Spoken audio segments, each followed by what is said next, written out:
Hidup TV mempersembahkan Oase Rohani Katolik yang dibawakan oleh para imam Keuskupan Agung Jakarta. Selamat menyaksikan. Salam damai sahabat Oase Rohani Katolik yang terkasih, apa kabar? Jumpa kembali bersama saya Maria Paulina dalam acara kesayangan kita, Oase Rohani Katolik. Dan sekarang hati saya penuh sukacita karena di studio sudah hadir bersama saya Romo Robertus Agung Suryanto OFM yang biasa kita sapa dengan nama Romo Agung. Halo Romo, apa kabar? Baik, luar biasa ya. Sehat ya Romo ya? Puji Tuhan. Puji Tuhan ya, sehat juga ya. Amin ya, sehat. Baiklah sahabat Oase Rohani Katolik yang terkasih, sekarang marilah kita awali acara ini dengan doa pembuka yang dipimpin oleh Romo Agung. Mari kita, sahabat Oase Rohani Katolik yang terkasih, kita mengawali perjumpaan kita dengan berdoa mohon berkat Tuhan. Dalam nama Bapa dan Putra dan Roh Kudus. Amin. Allah Bapa yang Maha Baik, kebaikan-Mu kami rasakan di sepanjang kehidupan kami, istimewa dalam saat-saat kami istirahat sepanjang malam dan juga dalam seluruh karya-karya kami sepanjang hari Engkau tak pernah meninggalkan kami. Terima kasih ya Bapak atas hari yang baru, terima kasih atas segala kesempatan dan peluang yang baru yang Kau buka di hadapan kami, sediakan bagi kami anak-anak-Mu. Kami Kau kehendaki untuk hidup saling mengasihi dan hidup di dalam kasih, karena itu berkatilah kami, mampukan kami untuk menjadi pelaksana-pelaksana kasih-Mu dalam kehidupan kami. Kau hidup dan berkuasa kini dan sepanjang segala masa. Amin. Dalam nama Bapa dan Putra dan Roh Kudus. Amin. Setiap orang yang tidak setia pada ajaran Kristus tetapi menyimpang daripadanya, dia tidak memiliki Allah. Barang siapa percaya kepada ajaran, dia memiliki Bapa maupun Putra. Sahabat Oase Rohani Katolik yang terkasih, pada hari ini Jumat tanggal 16 November 2018 merupakan pekan biasa yang ke-32. Bacaan liturgi pada hari ini diambil dari surat kedua Rasul Yohanes bab 1 ayat 4 sampai dengan 9. Dilanjutkan dengan Injil Lukas bab 17 ayat 26 sampai dengan 37. Dan sekarang marilah sama-sama kita membuka Alkitab kita. Saya akan membacakan bacaan pertama yang diambil dari surat kedua Rasul Yohanes bab 1 ayat 4 sampai dengan 9. Hai ibu yang terpilih, aku sangat bersukacita bahwa separuh dari anak-anakmu kudapati hidup dalam kebenaran, yaitu sesuai dengan perintah yang telah kita terima dari Bapa. Maka sekarang, aku minta kepadamu ya ibu, agar kita saling mengasihi. Ini kutulis bukan seolah-olah merupakan perintah baru bagimu, melainkan menurut perintah yang sudah ada pada kita sejak semula, yaitu supaya kita saling mengasihi. Dan kasih itu berarti bahwa kita harus hidup menurut perintahnya. Dan perintah itu ialah bahwa kalian harus hidup dalam kasih, sebagaimana telah kalian dengar sejak semula. Banyak penyesat telah muncul dan pergi ke seluruh dunia. Mereka tidak mengakui bahwa Kristus telah datang sebagai manusia. Mereka itulah penyesat dan antikristus. Waspadalah, jangan sampai kalian kehilangan apa yang telah kami kerjakan. Tetapi berusahalah agar kalian mendapat ganjaranmu sepenuhnya. Setiap orang yang tidak setia pada ajaran Kristus, tetapi menyimpang daripadanya, dia tidak memiliki Allah. Barang siapa setia kepada ajaran itu, dia memiliki Bapa maupun Putra. Demikianlah sabda Tuhan. Syukur kepada Allah. Sahabat Oase Rohani Katolik yang terkasih, sekarang marilah kita tanggapi bacaan pertama tadi dengan Mazmur tanggapan. Berbahagialah orang yang hidup menurut hukum Tuhan. Berbahagialah orang yang hidup menurut hukum Tuhan. Berbahagialah orang yang hidupnya tidak bercelah, yang hidup menurut Taurat Tuhan. Berbahagialah orang yang hidup menurut hukum Tuhan. Berbahagialah orang yang memegang peringatan-peringatannya, yang mencari Dia dengan segenap hati. Berbahagialah orang yang hidup menurut hukum Tuhan. Dengan segenap hatiku aku mencari Engkau. Jangan biarkan aku menyimpang dari perintah-Mu. Berbahagialah orang yang hidup menurut hukum Tuhan. Dalam hatiku aku menyimpan janji-Mu, supaya aku jangan berdosa terhadap Engkau. Berbahagialah orang yang hidup menurut hukum Tuhan.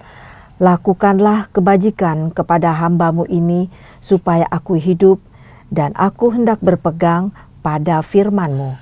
Berbahagialah orang yang hidup menurut hukum Tuhan. Singkapkanlah mataku, supaya aku memandang keajaiban-keajaiban hukum-Mu. Berbahagialah orang yang hidup menurut hukum Tuhan.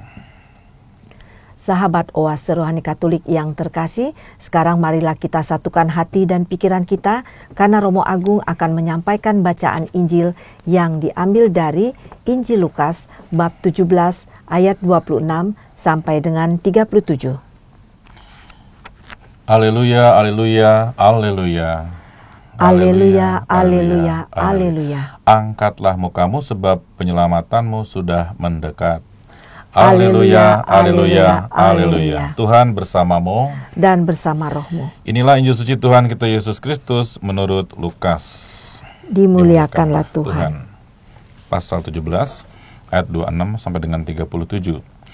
Pada suatu ketika Yesus bersabda kepada murid-muridnya, sebagaimana halnya pada zaman Nuh, demikian pula kelak pada hari Anak Manusia. Pada zaman Nuh itu, orang-orang makan dan minum, kawin dan dikawinkan, sampai pada hari Nuh masuk ke dalam bahtera.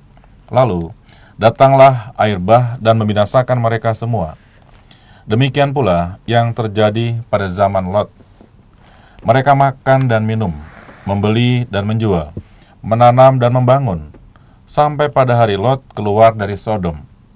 Lalu, turunlah hujan api dan belerang dari langit dan membinasakan mereka semua. Demikianlah halnya kelak pada hari Anak Manusia menyatakan diri. Pada hari itu, barang siapa sedang ada di peranginan di atas rumah, janganlah ia turun untuk mengambil barang-barang di dalam rumah. Demikian pula, yang sedang berada di ladang, janganlah ia pulang. Ingatlah akan istri Lot. Barang siapa berusaha memelihara nyawanya, ia akan kehilangan nyawanya. Dan barang siapa kehilangan nyawanya, ia akan menyelamatkannya. Aku berkata kepadamu, pada malam itu, kalau ada dua orang di atas ranjang, yang satu akan dibawa, dan yang lain akan ditinggalkan. Kalau ada dua orang wanita yang sedang bersama-sama menghilang, yang seorang akan dibawa, dan yang lain akan ditinggalkan. Kalau ada dua orang di ladang, yang seorang akan dibawa, dan yang lain akan ditinggalkan. Para murid lalu bertanya, di mana Tuhan? Yesus menjawab, di mana ada mayat, di situ berkerumun burung nasar. Demikianlah Injil Tuhan. Terpujilah Kristus. Sahabat Oase Rohani Katolik yang terkasih, setelah kita mendengarkan bacaan liturgi pada hari ini, sekarang kita masuk dalam perbincangan rohani. Ini Romo, sekarang kita dalam segmen pertama ini ya Romo ya. Baik, ya. Kita membahas bacaan pertama pada hari ini yang diambil dari surat kedua Rasul Yohanes ayat 4 sampai dengan 9 bab 1 ya Romo ya. Baik. Nah, dari apa yang sudah kita dengar tadi, sepertinya Romo pada bacaan pada hari ini berisikan tentang pentingnya kasih ya Romo. Benar sekali ya. Rasul Yohanes dalam suratnya ini nampak sekali kita rasakan tadi betapa Rasul Yohanes memang seorang rasul yang terkenal atau dikenal sebagai rasul yang rasul cinta kasih ya. Artinya sebentar-bentar omongnya kasih ya, sebentar-bentar kasih. Tidak ada kata lain selain kata kasih. Dan karena itu kalau diperhatikan tadi bolak-balik sebetulnya kasih, perintah, kasih. Artinya apa? Ya dia mengatakan kasih itu berarti bahwa kita harus hidup menurut perintah Tuhan. Dan perintah Tuhan apa? Perintahnya adalah hidup dalam kasih, atau balik lagi ke kasih ya. Kasih itu apa? Hidup menurut perintah Tuhan. Dan perintah Tuhan itu apa? Hidup dalam kasih, bolak-balik sama aja ya. Jadi orang mengasihi itu tidak akan pernah meninggalkan perintah Tuhan. Dan kalau orang melaksanakan perintah Tuhan, dia hidup dalam kasih. Tidak mungkin orang hidup dalam perintah Tuhan tidak akan mengasihi. Jadi intinya itu. Jadi Rasul Yohanes sangat bangga karena jemaatnya ini, jadi antara jemaatnya itu separuh dari anak-anaknya bimbingannya itu dalam jemaat ini hidup dalam kebenaran, dan itu membanggakan dia. Dan ya mau tidak mau, yang hidup dalam kebenaran berarti orang itu hidup dalam kasih, dan hendaknya kita ini saling mengasihi. Jadi pokoknya memang di situ, di mana ada kasih hadirlah Tuhan ya. Dan di mana ada kasih, orang akan menaati perintah Tuhan dengan setia ya, karena dia mengasihi Tuhan. Orang kalau mengasihi akan taat pada apa yang dikatakannya ya. Kalau suami istri saling mengasihi, dia akan saling mentaati juga. Nah kalau nggak ada kasih, nggak akan saling mentaati ya. Dasarnya itu. Jadi perintah itu dilaksanakan justru karena kasih. Dan perintah itu diberikan juga perintah di dalam kasih. Tidak ada perintah orang itu di luar kasih, apalagi perintah Tuhan. Tuhan itu mengasihi karena itu memberikan perintahnya. Dan perintahnya adalah isinya kasih, supaya kamu saling mengasihi ya. Mau kemana ngomongnya, baliknya ke kasih ya. Itulah Rasul Yohanes, dan itulah yang menjadi kekuatan bagi kita sekalian, gereja perdana dan juga pewartaan gereja sampai hari ini. Kekasan dari para pengikut Tuhan adalah dalam kekuatan saling mengasihi. Ke dalam harus saling mengasihi, juga kasih itu akan terpancar keluar ya, ke banyak orang di sekitar. Demikian akan menjadi tanda bagi murid-murid Tuhan kalau kita saling mengasihi. Begitulah Rasul Yohanes mengatakannya ya. Nah di sini Romo, saya tertarik dalam ayat 5 ya Romo ya, yang ada, ini kutulis bukan seolah-olah merupakan perintah baru bagimu, melainkan menurut perintah yang sudah ada pada kita sejak semula, yaitu supaya kita saling mengasihi. Di sini tertarik saya dengan kalimat perintah baru ini Romo, bukan perintah baru. Ini kan sebetulnya sabda Yesus juga, jadi sebagai seorang rasul dia meneruskan apa menjadi sabda Tuhan, gurunya. Yesus juga mengatakan, perintah baru kuberikan kepadamu supaya kamu saling mengasihi ya. Sebetulnya bukan perintah baru juga. Sebelumnya udah ada juga perintah yang sama supaya saling mengasihi ya. Semua kita hidup dalam kasih. Dalam perjanjian lama juga sama, orang diminta untuk saling mengasihi juga ya. Tapi dikatakan seolah-olah baru. Tapi bukan hal baru sebetulnya, karena sudah ada melainkan perintah yang sudah ada pada kita sejak awal mula, yaitu supaya kita saling mengasihi. Artinya inilah yang diperintahkan oleh Tuhan sendiri, supaya kita hidup dalam kasih dan saling mengasihi. Nah, kasih itu kita tahu, itu kasih kan jembatan yang Tuhan bangun untuk mendekatkan jarak dan meniadakan perbedaan. Artinya tahu bahwa perbedaan tetap ada, tapi orang tidak akan mempedulikan perbedaan, tidak membesar-besarkan perbedaan, tapi membesarkan kasih. Orang yang hidup dalam kasih, dia akan toleran, akan memahami bahwa perbedaan itu bukanlah halangan untuk bisa berjumpa dengan orang lain dan menjalin kerjasama dengan orang lain. Ya, begitu. Dalam keseharian kita rasakan, kalau orang nggak punya kasih, dia akan membesar-besarkan perbedaan. Kalau ada orang membesar-besarkan perbedaan, bahkan sampai pada kebencian, itu artinya udah nggak ada kasih dalam hatinya, dalam dirinya ya. Kalau orang sampai berteriak-teriak ya, ya artinya udah ketahuan ya, berteriak-teriak, barangkali juga teriakan kebencian ya. Nah itu ketahuan nggak ada kasih sama sekali. Nah, karena itu biasanya membesar-besarkan perbedaan.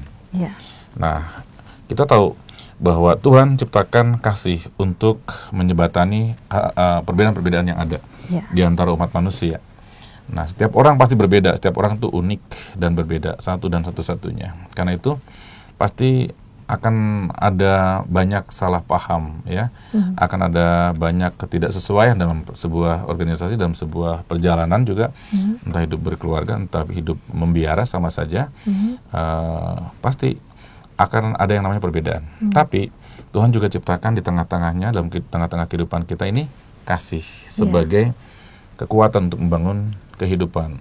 Iya. Dan ya kita tahu di seberangnya adalah kebencian, juga adalah kekuatan tuh, energi untuk menghancurkan kehidupan, ya. Itu jadi sangat indah pesan Rasul Yohanes di pasal 1 ayat 4-9 ini, bahwa kita semua diminta untuk hidup dalam kebenaran, ya. Dan hidup dalam kebenaran itu ternyata hidup dalam kasih. Yeah. Dan Yohanes merumuskannya, kalau orang hidup dalam kasih, dia akan melakukan perintah. Perintahnya apa? Perintahnya adalah hiduplah dalam kasih, ya, gitu ya. Gampang dipahami, gampang diingat baik-baik, dan dilaksanakan dalam kehidupan keseharian. Tentu saja tidak semudah apa yang kita katakan, ya. Begitu, butuh perjuangan. Dari dulu kita tahu bahwa ya kasih adalah kata yang gampang dikatakan, manis untuk dikatakan di bibir, tapi tidak mudah dalam pelaksanaan. Karena itu butuh perjuangan, ya, Bu Pauline, ya. Demikian kita sekalian mengharapkan dan selalu meminta kepada Tuhan agar kita mampu menjadi pelaksana kasih. Yang penting adalah bagaimana kasih dinyatakan dan dilaksanakan dalam kehidupan sehari-hari. Mulailah dari dalam rumah, saya kira, ya. Rasul Yohanes ini bercerita atau menyapa jemaat sebagai ibu, ya, yang anak-anaknya separuhnya udah baik, udah oke. Lalu ternyata tahu bahwa anak yang baik-baik ini hidup dalam kebenaran, dan yang hidup dalam kebenaran ini anak-anak yang taat pada perintah Tuhan, yaitu kasih. Nah, begitu tidak bisa orang yang mengasihi Tuhan, dia akan taat pada perintah Tuhan. Dan orang yang taat pada perintah Tuhan ditanda bahwa dia mengasihi Tuhan juga, ya. Dan bukan hanya mengasihi Tuhan, tapi mengasihi sesama, ya. Saya kira sangat padat rumusannya, tapi jelas. Ya, kemudian itu kita tahu bahwa ya kalau nggak punya kekuatan ini akan gampang goyah, gampang pecah kesatuannya, gampang goyah imannya. Nah, ada tantangan-tantangan yang dikatakan tadi, penyesat-penyesat ada, ya. Tapi kalau orang punya kekuatan kasih, dia akan kokoh sampai kapanpun, ya. Itu yang diajarkan oleh Yesus pada para muridnya. Rasul Yohanes termasuk yang mengalami sendiri apa yang diajarkan oleh Tuhan, apa yang dialami oleh dia, ya, dalam hidup bersama-sama dengan Tuhan, ya. Jadi memang pokok penting surat Yohanes ini adalah tentang kasih, ya, Romo, ya. Benar sekali, ya. Dan juga di sini dikatakan Allah menyatakan bahwa Ia mengasihi kita dengan mengutus anaknya yang tunggal, ya, Romo, ya, supaya melalui Dia kita memperoleh hidup yang kekal. Jadi ini bisa diibaratkan juga yang seperti Romo tadi, ya, Romo, jemaat dengan ininya, Romo, pimpinannya, Romo, ya, yang diibaratkan tadi. Cuma sebagai ibu, ya, sebagai ibu gereja, sama, ya, itu ada anak-anaknya, ada yang taat, ada yang tidak taat, tentu saja, ya. Normal di rumah juga ada yang baik, ada yang tidak baik, ya. Dalam satu keluarga, dalam rumah juga begitu, ada yang taat pada orang tua, ada yang tidak juga. Nah, seperti itulah Yohanes, ya, mengatakan itu. Dan kita tahu dalam Injil Yohanes pasal 1 juga itu, ya, bahwa kasih yang paling besar kan Yesus yang hadir di tengah-tengah kehidupan kita sekalian, ya, menjadi manusia, bagian dari kita. Itu saya kira, ya, memberikan hidupnya untuk kita, hadir di tengah-tengah kita dan memberikan hidupnya untuk kita. Jadi peristiwa inkarnasi adalah tanda kasih Allah yang luar biasa. Allah yang maha besar, maha tinggi turun ke tengah-tengah kehidupan kita, menyapa kita dan hidup bersama-sama dengan kita. Nah, dan dengan demikian diharapkan memang orang banyak belajar dari kehidupan Tuhan sendiri, seperti apa hidup yang harus diperjuangkan dan seperti apa hidup yang harus dijalani, yang layak dijalani, yaitu hidup yang penuh dengan kasih, tidak membeda-bedakan orang. Ya, mengasihi dengan tulus. Belajar mengasihi dengan tulus itu perjuangan yang tidak gampang. Dan barangkali perjuangan seumur hidup, ya. Karena tidak jarang orang mengasihi itu dengan embel-embel, ya. Dengan pamrih, ya. Saya ngasihi tapi ada pamrihnya. Saya ngasihi dia supaya dia mengasihi aku, kan pamrih sebetulnya, ya. Kalau mengasihi aja. Dengan begitu biarlah dia memuji Allah, biarlah dia berjumpa dengan Allah, biarlah dia bersyukur pada Allah, ya, kepada siapa dia menerima kebaikan itu, dia sadar bahwa bukan kita yang memberikan kebaikan. Nah, seperti itu semestinya, ya, Bu, ya. Jadi kasih adalah kekuatan dari Tuhan sendiri, ya, yang Tuhan tanamkan dalam hati setiap anak-anaknya, ya. Ya, itu tercermin dari yang tadi saya katakan bahwa Ia mengasihi kita, Allah mengasihi kita dengan mengutus anaknya itu, ya, Romo, ya. Benar sekali, itu persis Injil Yohanes pembukaannya, ya, begitu, ya. Allah mengutus anaknya ke tengah-tengah kehidupan dunia, tapi dunia menolaknya ya. Tapi demikian apapun yang terjadi, Allah tetap mengasihi anak-anaknya, manusia, mengasihi manusia yang sudah tercemar dan juga terbebani oleh dosa. Dan itulah kasih yang paling besar, yaitu Allah memberikan anaknya yang tunggal untuk kita sekalian. Ya, baik. Nah, di sini juga Romo, Rasul Yohanes juga mengatakan di ayat ke-7 bahwa banyak penyesat telah muncul dan pergi ke seluruh dunia. Seperti yang Romo katakan tadi ya Romo ya. Banyak penyesat dan mereka tidak mengakui bahwa Yesus Kristus telah datang sebagai manusia. Bisa dijelaskan sedikit lagi Romo? Iya, sejak awal kekristenan, orang-orang yang percaya pada Yesus, sejak awal itu sudah ada kalau dikatakan aliran atau orang-orang yang tidak percaya pada Yesus yang hadir di tengah-tengah kehidupan ini inkarnasi Tuhan, dan juga pada peristiwa kebangkitannya, wafat dan kebangkitannya. Dan demikian itu ternyata orang-orang ini, penyesat ini dan antikristus itu menyebar kemana-mana. Ya, disadari juga ke masa depan masih akan ada juga yang seperti itu. Tetapi janganlah cemas dengan itu, karena kekuatan kita dibangun di dalam kasih, tidak akan runtuh iman kita kepada Allah kalau kita membangun kehidupan dalam kasih.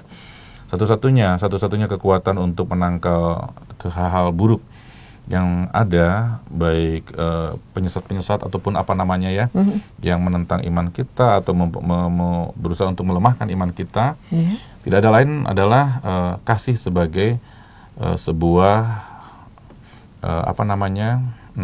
kesaksian ya, kesaksian hidup yang tak terbantahkan. Kalau orang hidup dalam sebuah komunio yang penuh dengan kasih, komunitas yang penuh cinta kasih, dia udah menjadi sebuah kekuatan kesaksian yang sangat kokoh untuk melawan penyesat-penyesat apapun ya, penyesat-penyesat seperti apapun itu ya. Jadi orang-orang seperti ini yang tidak percaya pada Tuhan dan segala misterinya, rupa-rupanya berusaha untuk juga mengajak orang-orang, mempengaruhi orang-orang untuk tidak percaya pada Tuhan. Ya. Tetapi kita jangan ragu, jangan takut, karena kita tahu Tuhan sudah mengutus Yesus putranya untuk memperlihatkan kasih Allah Bapa pada kita seperti apa ya. Kasih Allah yang luar biasa bagi kita sekalian. Nah, jadi itu kesaksian yang tak terbantahkan, dan kasih itu hidup di tengah jemaatnya, dihidupi oleh jemaatnya, dan menjadi sebuah kekuatan. Ya. Bisakah saya katakan juga bahwa Romo di sini Rasul Yohanes juga artinya memberikan peringatan terhadap ajaran sesat itu? Ya, kepada jemaatnya hati-hati dengan hati-hati dalam hidup ini selalu ada ajaran-ajaran sesat. Artinya yang tidak setuju, yang tidak sama dengan kita, tapi baiklah kita tidak lekas-lekas sebetulnya untuk mengatakan oh itu sesat ya. Baiklah, itu bagiannya magisterium ya. Karena itu yang paling penting adalah ketika kita berjumpa dengan yang berbeda, tidak sama dengan kita, ya sudah, yang penting kita hidup dalam kasih Tuhan. Kasihi juga orang-orang yang seperti itu, dan kita tetap kokoh dalam kasih Tuhan, kita tidak kekurangan kasih Tuhan. Seperti ya tangki yang penuh dengan kasih ya, nggak akan pernah kekurangan. Dan itulah cara Tuhan mengasihi kita juga ya, lewat banyak tantangan juga, lewat banyak ujian.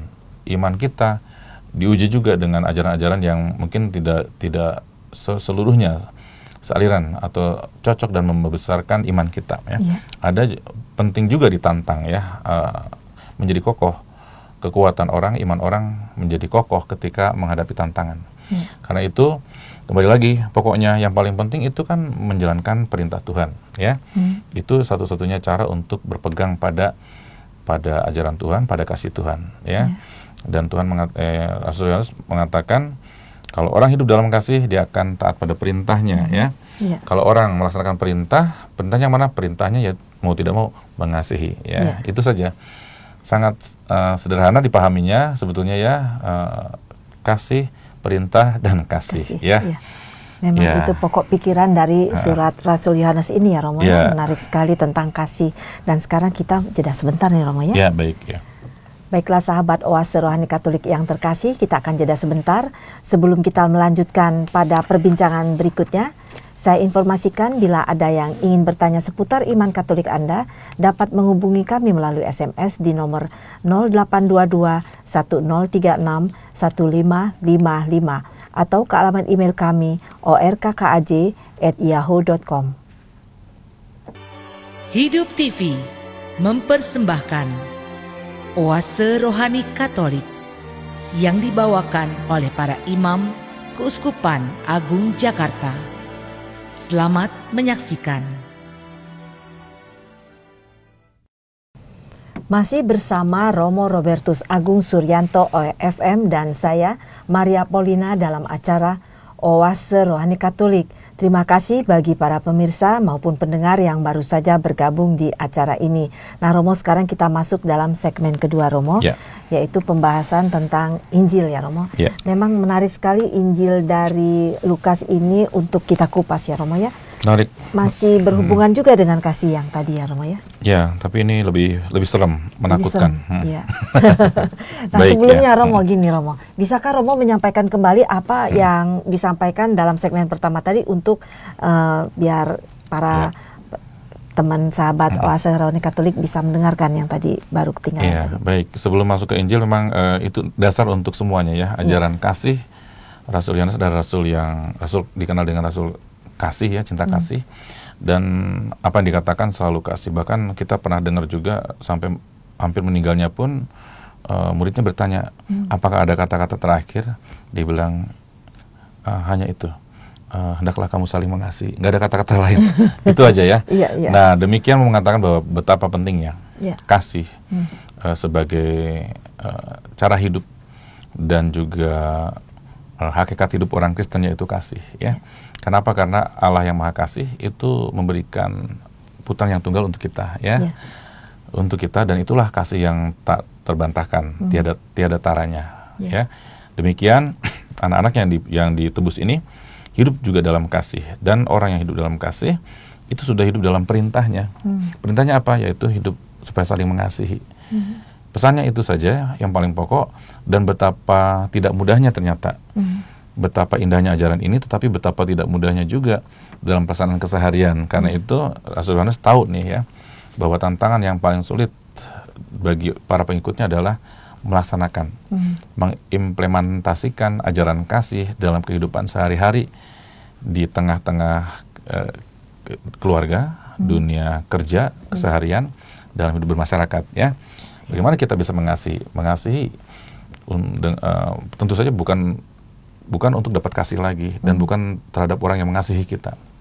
Mengasihi yang berbeda, mengasihi yang membenci kita, mengasihi yang tidak sejalan dengan kita, kan itu semua penuh tantangan, tapi kekuatannya adalah tetap kasih. Kalau kita mampu mengasihi, maka segala-galanya akan menjadi indah ya. Keindahan itu terjadi pada saat orang bisa mengasihi ya. Juga kebahagiaan ya. Luar biasa Baik Romo. Ya. Dan mengenai Injilnya pada hari ini bagaimana Romo? Pokok pikiran apa yang akan Romo sampaikan pada Injil kali ini? Ya, Injil yang disampaikan oleh Injil Lukas pasal 17 ini tentang ajaran untuk waspada nanti pada zaman anak manusia ya, di akhir zaman. Seperti itu gambaran tentang apokaliptik ya. Nanti ingatlah pada saat itu seperti zaman Nuh dan juga zaman Lot ya. Seperti zaman Nuh juga orang-orang tuh sibuk ya dengan kehidupan duniawinya, pesta pora, kawin dan dikawinkan, itu artinya kehidupan sehari-hari, dagang ya dan sebagainya.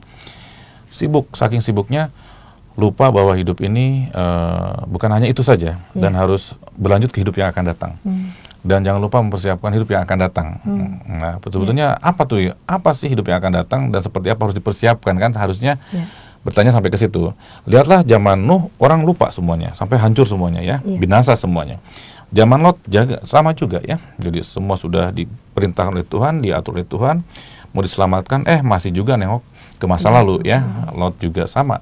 Kehancuran terjadi ketika orang tidak bersedia untuk meninggalkan apa yang buruk yang ada di belakangnya, dan masih mau kembali terus ya, seperti itu. Nah, demikian Tuhan menghendaki kita lewat Injil Lukas ini, menghendaki kita sekalian menjadi orang-orang yang berusaha untuk lebih berpasrah pada Tuhan ya, lebih memasrahkan hidup pada Tuhan. Barang siapa memelihara nyawanya akan kehilangan nyawanya. Barang siapa kehilangan nyawanya akan menyelamatkannya. Artinya sebetulnya mengatakan bahwa hidup ini bukan milik kita, hidup ini milik Tuhan. Hidup ini diatur oleh Tuhan. Jangan merasa bahwa itu milik kita, maka kita berusaha untuk sedemikian rupa menyelamatkan hidup saya sendiri. Ya, lupa hidup orang lain, lupa hidup sesama, ya. Seperti itu, jadi orang-orang yang egois, ya. Barang siapa menyelamatkan nyawanya, dia akan kehilangan nyawanya. Artinya apa? Sebetulnya hiduplah sesuai dengan apa yang Tuhan rencanakan dalam hidup ini. Tuhan sudah rancangkan. Rancangan Tuhan adalah kasih yang tadi kita sudah renungkan, ya. Dasarnya di sana. Karena itu diberikan gambaran oleh Tuhan lewat Injil Lukas ini bahwa pada malam itu nanti dan seterusnya, ya. Pokoknya jangan melakukan hal-hal yang nggak penting sebetulnya, ya. Sudah lakukanlah hal-hal yang penting dalam hidup ini. Nggak penting lagi hal-hal yang duniawi itu, mengatakan seperti itu. Lalu memang pertanyaannya diakhiri dengan pertanyaan yang penuh dengan misteri. Itu di mana Tuhan, ya? Kemudian Yesus menjawab, di mana ada mayat, di situ berkerumun burung nasar. Makin nggak ngerti. Artinya, waduh, ya, sesuatu yang nggak perlu ditunggu-tunggu, ditakuti dan ditunggu-tunggu, tetapi kita jalan hidup dengan normal, menjadi orang yang penuh kasih, menjadi kebaikan, melakukan kebenaran. Dan Yesus mengatakan di mana ada mayat ada burung nasar, artinya tanda-tanda untuk yang mengikuti kehidupan ini selalu ada. Ya, tanda-tanda kematian juga ada, ya. Bahwa ada, di sana ada simbol kematian, di mana ada tempat orang meninggal ada bendera kuning, seperti itu, ya. Artinya sebuah tanda bahwa hidup ini tidak selamanya di dunia ini, seperti itu, ya. Dan tanda-tandanya Tuhan sudah kasihkan banyak, amat banyak tandanya. Karena itu jangan memperlakukan hidup seolah-olah hidup di dunia ini selama-lamanya, ya. Berarti tidak bijaksana, ya, seperti itu. Dan ya, kita jangan juga membuat hal yang abadi, yang hakiki dalam hidup ini dibuat seolah-olah sementara, ya, dibuat menjadi sementara. Yang hakiki biarlah menjadi yang hakiki yang harus kita kejar, karena hidup akhirnya harus ke sana, ya, mengarah ke sana. Dan yang sekarang ini adalah hantaran untuk sampai pada hidup yang sesungguhnya, hidup kekal bersama Allah di surga. Hantarannya apa? Sebetulnya hiduplah dalam kasih, ya. Kalau orang hidup dalam kasih nggak akan mengalami ketakutan, kecemasan seperti apapun yang terjadi, tanda-tanda seperti apapun di muka bumi ini. Tanah belah, gonjang-ganjing, semua hancur, kampung tenggelam, ya. Nggak boleh takut, tidak boleh takut. Dan tentu saja apa yang terjadi di tengah-tengah kehidupan kita sekalian menjadi sebuah bahan refleksi bagi semua orang beriman, bahwa hidup di dunia ini memang tidak selamanya, akan berakhir dan pasti berakhir. Tapi Tuhan siapkan hidup yang akan datang, ya. Itulah keyakinan hidup orang beriman. Karena itu kehidupan seberat apapun akan dijalani oleh orang beriman dengan penuh optimisme, karena hidup ini memang nggak berakhir di sini, ya. Saya pikir yang paling penting itu di situ, bahwa hidup diatur oleh Tuhan. Apapun yang terjadi jangan takut, ada Tuhan yang Maha Kasih, ya. Baik. Jadi pesan dari Rasul maksud saya gini, Romo, pesan dari Rasul Lukas ini bisakah saya katakan juga bahwa Rasul Lukas ini bilang waspada juga, Romo, dan juga kita harus berjaga-jaga dan bersiap diri dari berbagai macam godaan duniawi, begitu, Romo? Ya, betul. Jadi zaman-zaman tadi dikatakan zaman Nuh, semua sibuk dengan hal duniawi, lupa akan ada hidup bersama dengan Tuhan, yang Tuhan kehendaki hidup dalam kebenaran, dalam kebajikan, hidup yang penuh kasih, itu lupa. Semua nampaknya itu hidup yang penuh dengan untuk memenuhi hawa nafsu saja, ya. Semua yang digambarkan tadi itu. Karena itu gambaran Tuhan binasakan memang ada dalam perjanjian lama, ya.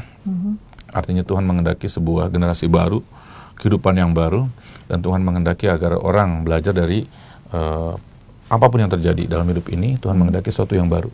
Baharulah hidup beriman kita lewat peristiwa apapun yang terjadi dalam kehidupan kita, peristiwa-peristiwa yang tak mudah dimaknai, ya. Penderitaan, sakit, dan semuanya, ya. Kita mesti belajar dari pengalaman-pengalaman seperti itu. Mudah dikatakan, tak mudah dalam peristiwa yang terjadi. Kalau sudah kita ngalaminya pasti tidak mudah untuk memaknainya, ya. Karena itu sebagai orang beriman tetap kita diajak untuk memiliki keyakinan yang dalam bahwa Tuhan tidak akan membiarkan umatnya binasa. Ya, itu yang paling penting saya kira. semua terjadi dulu. Kenapa? Itu karena orang-orang lupa bahwa ada Tuhan yang Maha Kuasa, ada Tuhan yang merencanakan kehidupan kita ke hidup yang akan datang, ada Tuhan yang Maha Baik. Ya, hidup ini tidak berakhir sekarang di dunia ini. Dan karena itu diingatkan bahwa kehidupan di dunia ini pasti akan berakhir. Ya, itu yang paling penting. Jadi hidup di dunia tidak selamanya. Apa sih pentingnya? Memahami itu pasti pentingnya ada gunanya, sangat ada gunanya, ya, sangat dalam. Artinya orang akan menjalani kehidupan tidak mengabadikan, tidak mendewa-dewakan apa yang sementara. Itu yang paling penting itu pasti ya. Tidak mendewa-dewakan seolah-olah segala-galanya tuh ini, padahal semuanya pada saatnya tidak dibawa ya ke sana. Pada saatnya juga ditinggalkan, termasuk tubuh ini juga ditinggalkan ya, tidak ada yang dibawa. Dan semua sementara. Nah, itulah hakikat hidup orang beriman, yaitu ada dikasih oleh Tuhan dan ada pada saatnya juga bersatu dengan kasih Tuhan atau di dalam kasih Tuhan, ya. Jadi kembali ke yang tadi ya, begitu. Itu amunisinya yang tadi bacaan pertama Rasul Yohanes ya. Hiduplah dalam kasih, dalam kebenaran, dan di mana ada orang hidup dalam kasih, dia sudah melaksanakan perintah Tuhan. Perintah Tuhan apa? Hendaklah kamu saling mengasihi. Ya, gitu. Balik lagi ke situ. Jadi nggak takut menghadapi peristiwa-peristiwa apapun dan pengalaman apapun dalam hidup ini. Ya. Di sini juga Romo, Rasul Lukas juga mengumpamakan ya Romo ya, tentang ini Romo pada di ayat 34. Ayat 35 maksud saya Romo. Kalau ada dua orang wanita yang sedang bersama-sama menghilang, yang seorang akan dibawa dan yang lain akan ditinggalkan, gitu Romo. Tanda bahwa ya itu tahulah kalau dalam sebuah bencana semua akan tercerai-berai ya. Ya semua seperti itu akan terjadi dalam hidup kita juga. Artinya bisa terjadi dalam kehidupan kita dan sudah terjadi dalam kehidupan saudara-saudara kita yang mengalami bencana, semua tercerai-berai ya. Tak ada yang bisa dijaga relasi seseorang, kebersamaan, bahkan kalau hubungan dengan barang udah pasti nggak bisa kita jaga. Relasi dua orang juga mestinya sebagai sebuah relasi yang tahu bahwa relasi itu relasi yang relatif sementara di dunia ini ya. Meskipun kita tahu Tuhan menghendaki agar orang hidup dalam kasih-Nya ya. Begitu. Jadi ini nggak mudah ya untuk bicara tentang apokaliptik ya, atau masa-masa masa yang akan datang ya, peristiwa-peristiwa di hari akhir ini ya, seperti itu. Jadi tidak sedikit biasanya pada peralihan abad ya, ini muncul nih yang hal seperti ini. Jadi orang mulai menafsir ini itu. Yang jelas kita diajak untuk tidak mudah hanyut dalam pemikiran-pemikiran atau dalam pemahaman-pemahaman seperti itu ya. Bahkan juga tadi yang tadi Rasul Yohanes katakan sebagai penyesat-penyesat banyak muncul di mana-mana ya. Tapi kita diajak untuk tetap memiliki iman yang sangat dalam, yang mendalam pada Tuhan. Dan menjadi kehidupan dengan normal ya. Saya kira pesan yang paling penting itu ya, bahwa orang diminta untuk menyerahkan hidupnya pada Allah dengan total. Barang siapa berusaha melihara nyawanya akan kehilangan nyawanya. Artinya yang paling berharga dalam kehidupan orang adalah hidup kan, nyawanya. Tapi kita tahu hidup ini dijaga oleh Tuhan. Nggak usah kita mati-matian juga memperjuangkan hidup sendiri lalu lupa hidup orang lain. Artinya berjuanglah untuk kebaikan orang lain juga. Tuhan juga pasti akan pelihara. Banyak kesaksian bahwa orang yang memberikan hidupnya untuk orang lain, dia pasti akan mengalami sukacita ya, baik entah sekarang pasti dan hidup yang akan datang udah pasti. Seperti itu. Dan itu para kudus ya, yang dalam beberapa saat lagi ya yang udah dalam selama November di awal ya, sudah dirayakan baik ya. Begitu. Jadi kita diajak untuk memang menyadari hidup di dunia sementara ini bukan hidup yang selamanya akan berakhir. Tapi Tuhan yang Maha Kasih, Tuhan yang menghendaki semua anak-anak yang hidup bukan dalam kebinasaan tapi dalam kebahagiaan, dalam berkat-berkat-Nya ya. Jadi memang kita harus tetap setia pada Yesus ya Romo ya. Apapun yang terjadi di mana godaan-godaan itu yang terutama bersifat duniawi pasti selalu datang kepada kita semua ya Romo. Apalagi zaman sekarang ini Romo. Itu dia ya, pesannya pasti itu ya. Jangan sampai tenggelam dan mabuk pada hal-hal yang duniawi seperti itu.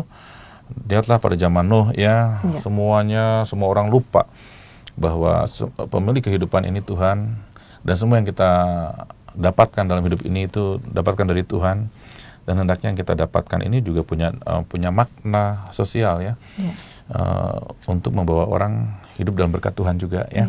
Seperti itu, kalau orang mabuk dalam pesta pora, mabuk dalam kemewahan, mabuk dalam segala daya-daya ego, udah tidak akan pernah ingat orang lain. Dan Tuhan menghendaki padahal kita bisa saling mengasihi satu sama lain, dan harus hidup dalam kasih ya. Itu yang Tuhan kehendaki ya. Memang kasih adalah dasar hidup orang percaya pada Kristus ya Romo. Baik ya, Romo. Kembali lagi ke sana lagi, karena hari ini memang sebetulnya mau dimaknai seperti apa dalam seluruh bacaan. Nah itu isinya adalah, dasarnya adalah hiduplah dalam kasih ya. Dalam bacaan yang pertama yang tadi sudah kita renungkan. Jadi memang di sini jelas keterkaitan bacaan pertama dengan bacaan Injil hari ini adalah kasih ya Romo ya. Seperti Rasul Yohanes tadi katakan di sini. Ya, kasih dan hidup dalam kebenaran. Jadi jangan takut apapun yang terjadi, semua boleh gonjang-ganjing. Kalau orang hidup dalam kasih, dalam kebenaran, dia akan selamat ya. Waspadalah. Iya, dia akan. Dan berjaga-jagalah. Waspada dan berjaga-jagalah ya. Baik, saya kira itu yang paling penting ya. Yang pesan yang paling penting mau sampaikan pada kita adalah itu yang paling penting ya, bahwa tidak usah kita terlalu sibuk dengan akhirnya menjadi takut, menjadi skrupel, nggak bisa berbuat baik lagi pada orang lain karena sibuk memikirkan diri sendiri. Jangan menjadi orang yang egois, tidak hanyut dalam sebuah pesta pora, pesta demi pesta untuk kepentingan pribadi, untuk kesenangan sendiri saja. Tapi ingatlah orang lain, banyak orang lain yang juga mengharapkan uluran tangan kita barangkali ya, apa yang kita rasakan, apa yang kita miliki, supaya juga mengalami kebaikan Allah ya. Begitu Tuhan menghendaki agar semua yang ada pada kita sekalian, baik waktu hidup sekarang ini menjadi saat untuk juga menjadi sebuah saat penyelamatan ya, sebuah kairos ya, di mana Tuhan dirasakan juga oleh orang lain kehadirannya lewat kehadiran kita. Apalagi dikaitkan dengan zaman sekarang ini yang semuanya serba sibuk ya Romo ya, untuk mencari rezeki, jadi lupa dengan yang di atas. Tidak pernah disalahkan orang sibuk mencari rezeki, seperti Marta juga tidak disalahkan oleh Yesus ya, sibuk untuk melayani, bekerja, tetapi menjadi tidak bijaksana pada saat orang lupa, melupakan bahwa hidup di dunia ini memang sementara, dan yang sementara harusnya mengabdi pada yang kekal ya. Itu mesti tetap bijaksana. Tuhan menghendaki kita bekerja memang ya, seperti Tuhan juga menghendaki agar kita tetap bekerja. Tuhan juga bekerja hingga hari ini ya. Tapi yang jelas jangan lupa bahwa Tuhan menghendaki agar semua yang kita kerjakan di dunia ini punya nilai keselamatan ya, juga bagi orang lain. Ya, luar biasa Romo. Tanpa terasa kita di penghujung acara ini Romo ya. Iya Bu ya. Sangat menarik tentang kasih ini kalau kita uraikan satu persatu ya Romo ya. Iya Bu ya. Baiklah sahabat Oase Rohani Katolik yang terkasih, tanpa terasa kita sudah di penghujung acara, dan marilah sekarang kita akhiri acara ini dengan doa penutup yang dipimpin oleh Romo Agung, dan kemudian dilanjutkan dengan memohon berkat kasih karunia Tuhan melalui Romo Agung. Baik, sahabat Oase Rohani Katolik yang terkasih, mari kita bersama-sama menutup perjumpaan kita, pertemuan kita di hari ini dengan mohon berkat Tuhan. Dalam nama Bapa dan Putra dan Roh Kudus. Amin. Allah yang Maha Kasih, dalam kasih-Mu kami Kau bimbing, dalam kasih-Mu kami senantiasa Kau sertai, dan Kau limpahi dengan berkat-berkat. Kami merasakan kasih-Mu begitu besar dalam kehidupan kami, dalam setiap karya dan langkah kami. Dan karena itu ya Bapa, kami mohon agar kami tidak pernah berhenti untuk menjadi duta-duta damai dan kasih kebaikan-Mu tentang kehidupan kami, agar semakin banyak orang boleh mengalami kasih dan kebaikan-Mu melalui apapun yang kami lakukan, bukan hal besar, tetapi hal yang kecil sederhana yang boleh kami lakukan untuk memuliakan nama-Mu.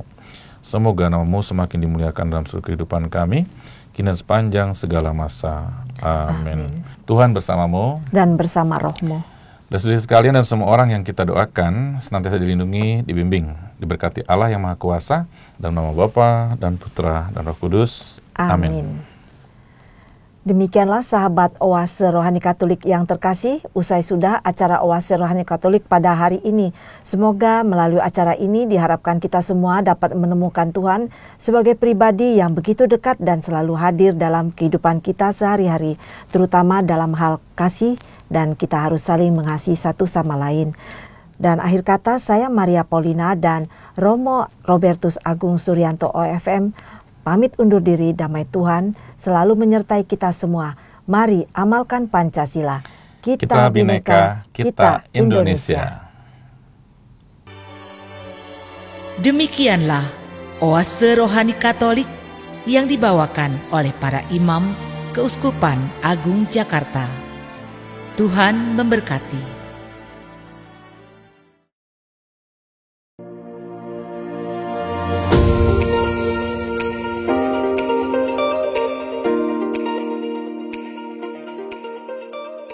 Saudari-saudaraku, umat Katolik Keuskupan Agung Jakarta yang terkasih, kita semua tahu dan mengalami bahwa kita, masyarakat kita, bangsa kita, bahkan seluruh dunia sedang berada dalam keadaan prihatin, bahkan cemas, karena tersebarnya wabah virus corona COVID-19 dengan segala akibatnya di dalam berbagai bidang kehidupan. Meskipun demikian, saya mengajak saudari-saudara sekalian untuk tidak panik, untuk tidak cemas berlebihan, seperti anjuran para pemimpin bangsa kita. Kita berharap dan yakin semuanya akan menjadi baik kembali.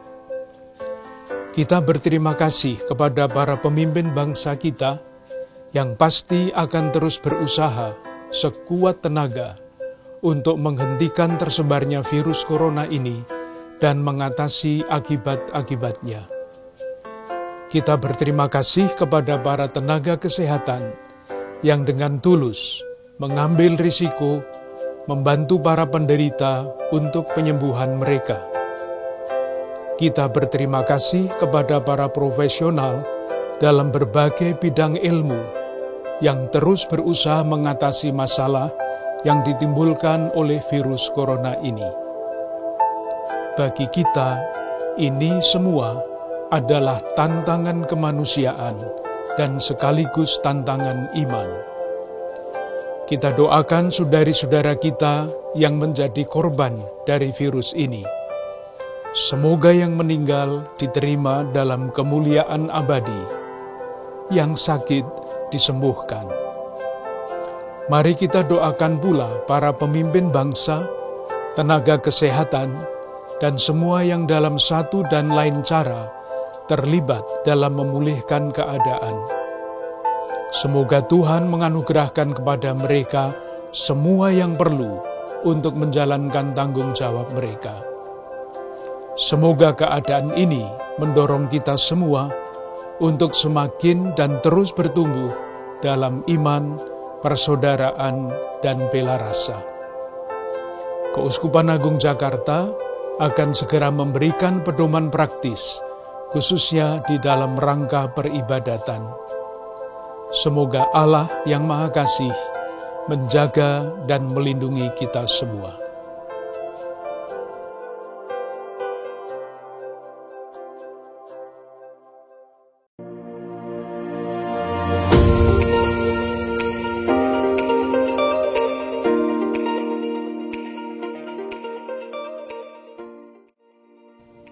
Saudari-saudara umat Keuskupan Agung Jakarta, salam damai kasih Kristus. Saya akan menyampaikan petunjuk praktis aktivitas gerejawi di Keuskupan Agung Jakarta untuk mencegah penyebaran dan penularan virus corona. Pertama, sebelum perayaan Ekaristi. 1. Jendela dan pintu gereja dibiarkan terbuka. 2. Bersihkanlah kursi dan tempat berlutut, meja altar, mik, buku dengan desinfektan. 3. Bagi umat yang berdemam tinggi dan sakit pernafasan, batuk, pilek, sakit tenggorokan, serta mereka yang merasa dapat menularkan, tetap berada di rumah dan memeriksakan diri ke dokter. 4. Sediakan dan minta umat untuk membersihkan tangan dengan hand sanitizer dan pemeriksaan suhu tubuh sebelum masuk gereja. Bagi umat yang bersuhu tubuh 37 derajat Celcius ke atas, diminta untuk kembali ke rumah dan pergi ke dokter. 5. Tidak disediakan air suci di depan gereja. 6. Menyediakan kotak kolekte di depan gereja. 7. Apabila dimungkinkan, silakan untuk melakukan penyemprotan desinfektan di dalam dan lingkungan atau kompleks gereja. Selanjutnya, perayaan Ekaristi. 1. Umat yang sehat dapat tetap mengikuti perayaan Ekaristi di gereja. Bagi yang sedang menderita demam atau sakit pernafasan, batuk pilek, sakit tenggorokan, dan mereka yang merasa dapat menularkan, diminta beribadah di rumah dengan mengikuti perayaan Ekaristi hari Minggu melalui media online. 2. Umat cukup membuat tanda salib mengarah ke tabernakel. 3. Ekaristi diselenggarakan sesingkat mungkin, antara lain dengan Ordinarium tidak dinyanyikan, lagu-lagu cukup pembuka, persembahan, dan penutup. Uang kolekte dipersembahkan di kotak-kotak pintu gereja sebelum masuk gereja dan tidak ada perarakan persembahan. Salam damai ditiadakan, penerimaan komuni hanya diperkenankan melalui tangan saja, dan berkat anak ditiadakan.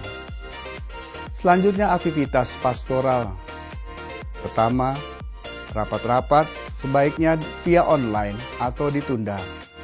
Kedua, pertemuan-pertemuan di GKP atau kompleks gereja ditunda.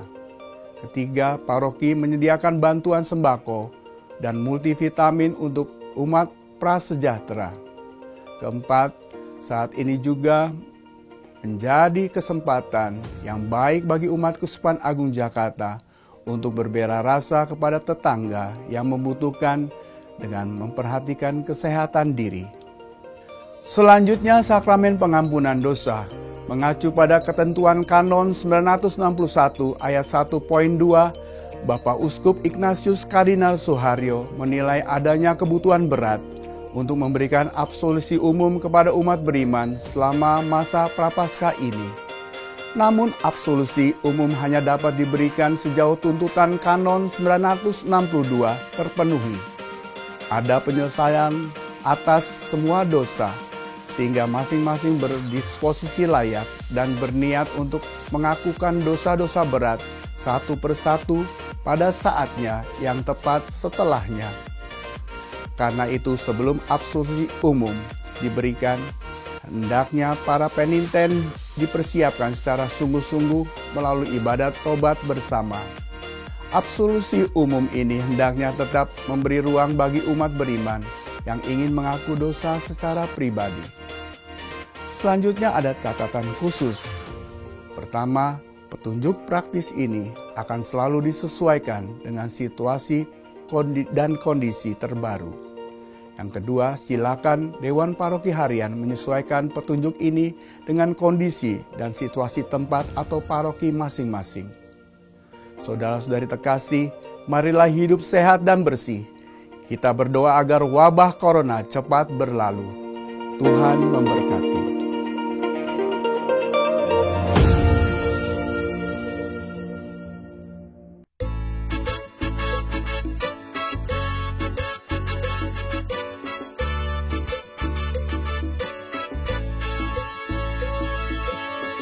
Kami menyanyi lagunya asli.